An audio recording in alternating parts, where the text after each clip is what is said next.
Thousands of dads have their own babies, but not all the eggs have hatched. This dad is still waiting, apparently a little frustrated, and his neighbor shows up at an inopportune moment, showing off their babies. So penguins like to show off their babies too. Seems to sense what's going on. The baby squawked in excitement. He realizes that the shell is breaking, so he purrs harder, to encourage the egg to break as quickly as possible. And before long, a little life was born. His name is Snowball. As the latest penguin to be born, he's destined to grow up with a lot more difficulty, because mom and dad will only raise them for 6 months. Snowy had to learn to be independent in the shortest possible time. In penguin society, dad is the egg hunter, and the mom has the burden of simplicity. A long way from the babies, mothers have spent the last 2 months to fatten themselves up, and now one by one, they're rushing back to the ground, ready to rush home to feed their babies. Snowball's mom is in the group. He's got a belly full of food for his baby. In the meantime, dad will produce baby milk to provide nutrition for the baby. And the mom doesn't stop for a second. They must arrive in time before the milk runs out, or the baby will starve to death. But the way home is not easy. It's not long before there's a hill ahead. With the thick scales on their paws, they have a firm grip on the ground. It's hard to get to the top, but the descent is a bigger challenge. The ground is too slippery.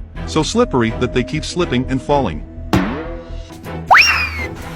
On the other side, Snowball is hungry and screaming, but daddy couldn't produce any baby milk. Poor Snowball had to eat snow to satisfy his hunger. This made the father feel very sad, but there was nothing he could do. Luckily, it wasn't long before a group of figures appeared on the horizon. The moms are finally back, and he kept calling out with his distinctive voice. Apparently, it worked. It wasn't long before he got a reply from his dad. The couple finally found each other. Moms returned. Not only did Snowball get the food that saved his life, but it also brought the family back together.